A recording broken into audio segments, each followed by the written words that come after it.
Gotta love when I get to see some Kislev that doesn't involve healing bear blobs. There is some healing and a bear, but I mean, this Patriarch is on foot, which means he's going to be quite vulnerable to getting sniped against Khorne. Today, another replay from Sage. We've got Kislev moving in, Tsarina Katarine doing her best marching band impression with her staff there as she kind of hustles along. That's hilarious. I don't think I've ever seen that animation before. Patriarch, we've got Watchman of the Night. So a nice little elite center here with some armored Kossars. Great weapons, some Kossar archers up front. Looks like Streltsy in the back as well. A couple of winged lancers for some cavalry. Khorne's rushing in quick, so we better get to their build. We've got Valkia the Bloody, 3 Minotaurs with great weapons for some nice anti-large AP. Skull Crushers as well for some additional elite anti-large AP. And some Marauders of Khorne for infantry here. Looks like, yeah, mostly Marauders of Khorne there. And 1 Exalted Bloodletter with 1 Chaos Warrior Khorne in the back. Let's get things rolling. Gonna see a nice little ice sheet to slow down some of these units' advance. It'll temporarily slow them down. Not really gonna do a lot here, but Kislev will unleash some missile fire initially. These poor Streltsy in the front line are gonna get absolutely butchered here, no question. It's just a matter of time. Even the Khorne Marauders will trade decently against them. But, yeah, it's not going to be ideal, but at the same time, it'd be okay. Nice spear slop near in the back line. Does a little bit of damage to the Streltsy. I don't know. This matchup is one where taking the Exalted Bloodletter, like what we saw in a previous video a couple days ago, can be, Exalted Bloodthirster, rather, can be a little bit risky because of the missiles. But at the same time, if you can shut down Kislev's missiles effectively, they also don't have much response to flying units besides just to try and shoot them, so I don't know, arguably might be better in this situation, but Valkia popping her fancy attack animations there, sending the Patriarch flying. Patriarch's got to be careful moving in on that combat, especially as some of these elites start to break through the front line. The Frozen Heart of Winter, the Elemental Bear Regiment of Renown, of course Unbreakable, also has the Heart of Winter Bound spell for a nice AoE. In the late game, that can certainly be used to great effect. The breath attack, as well. Also fantastic. I don't know what's going on with my voice today, guys. Apologize, but yeah, the Patriarch's getting beat up. Also not even near the bear to heal him, although certainly healing these Watchmen of the Night is going to be quite useful. High weapon strength, frostbite on them makes them formidable combatants against any opponents, really. Even against these Skull Crushers, they've been doing some damage fighting in support here. Minotaur is also closing. These Watchmen at high weapon strength, 53, certainly good enough. 13 AP, 40 non-AP weapon strength, so like even the Minotaurs at 70 armor will be taking a pretty substantial amount of damage. Looks like the Frozen Heart of Winter pops its kind of bound Heart of Winter there. It's only going to hit really this 1 Chaos Warrior, which is okay. I mean, it's a reasonably high value unit. Does have some spell resistance, should be noted, but let's see.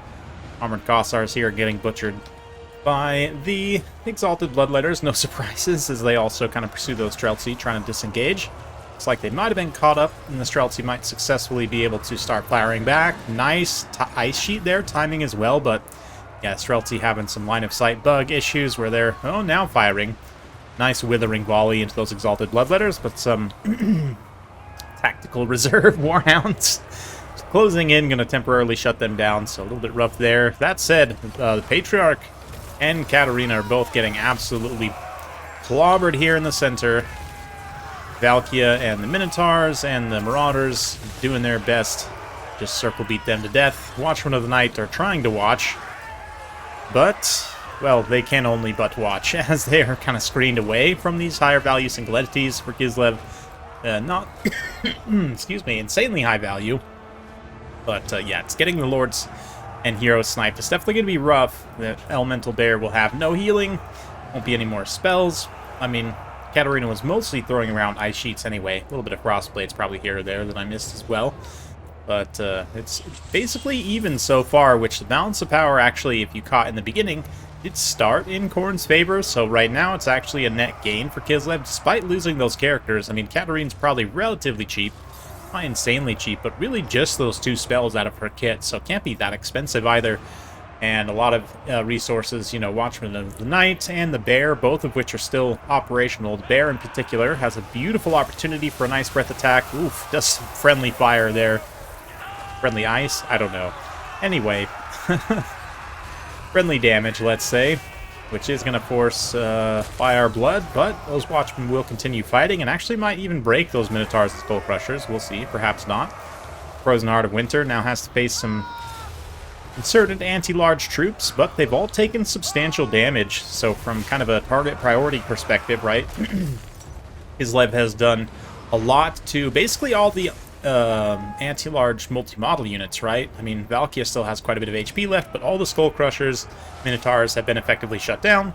There's still some support infantry, but nothing here really scares you that much, except maybe the Exalted Bloodletters.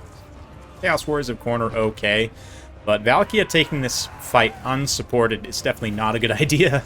Not even unsupported, she's kind of, you know, facing support as well, and not just any support. Watching of the Night, again, that high weapon strength, only 100 armor on Valkia, so they're going to be getting anywhere from 0 to 50% of that damage through, but still, you know, on a good roll from their perspective, right?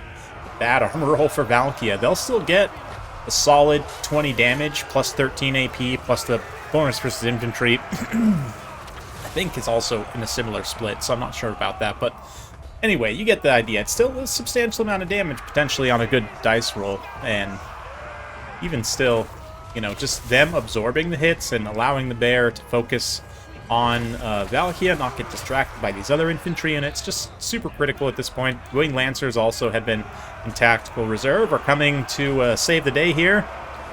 Winged Hussars do arrive. They're going to provide one more little unit for the bear to work on. And although you might say they should probably be cycle charging a little bit more here, there is an argument to be made there. They're also, again, kind of protecting the side and rear arc of the bear as it fights, especially against Valkia at this point. Very important that it gets good engagement against Valkia without getting distracted by these other units. She would be getting hits on it, right? So, the bear gets the Winged Hussars to arrive. See there, that's a good indication. See how it kind of gets distracted. It does some damage, which is great and all that, but really needs to stay focused on Valkia as much as possible. And Sage here has been good about reapplying those attack orders. Anytime it drops, we'll see a Demon Shield kind of prolong things momentarily, but it's a fairly short duration effect. So only a couple more seconds there, and it should be dropping. There it does. And although these Winged Hussars are, again, they're paying a pretty hefty price for this. You know, ideally, you arguably should be cycle charging them, but at the same time, I definitely understand just leaving them in, letting the bear get as much support as possible. With Valkia being so low, once you finish her off, everything else is pretty much just going to tear her out. You can probably crumble the demons, right? Once they're the last thing left, you can just army loss them. Bear, of course, does have magic damage, right? So it's going to bypass any physical resistance and will just generally maul demon units. Has its own physical resistance as well to help shrug off the damage of the Marauders, the Minotaurs, and some of these other anti-large units. There goes Valkia, getting rounded off, likely to get finished off. Let's see. Oof. And there she falls. Minotaur goes down by her side. Wow, that was quite a little cinematic attack animation there. Absolutely beautiful. And with that, it's going to be pretty much army losses. Yep, the Exalted Bloodletters are really the only kind of power left. This one Marauder is just going to run for the hills shortly. But that's Frozen Heart, 100 kills, 1800 value. Raw damage-wise, it's kind of surprised it didn't actually get more. I guess we'll have to see. Watchmen of the Night and some of the other units might have carried a decent amount of value as well, but yeah, very solid. Very, very solid for the Big Bear, especially considering, you know, healing and support gets sniped relatively early on. This thing certainly can be good in matchups where it's not going to get shot too much. And Khorne is absolutely one of those matchups. 105 kills, 1825 at the end of the day. Watch for the Night, also 1,500, 12,000 damage dealt on them. Very impressive for an infantry unit. Both the Streltsy are reasonably cost-effective. Same for the Winged Lancers. Just kind of a nice all-in build for Sage. Even the Armored Kossars also get some pretty good value, despite kind of getting ransacked a little bit. The Kossars really were the ultimate sacrifice as a front line, and they definitely just got ran over, but pretty much everything else pays for itself, which is quite impressive. Maybe not so much for the Patriarch and Katarine, but again, they're fairly cheap, so it's okay. Valkia definitely got some great value as well there. The Minotaurs, though, kind of struggled to get effective value. They didn't really yeah, get good engagements against the bear, which really would have been ideal. Instead, kind of worn down by a lot of these other units in the periphery.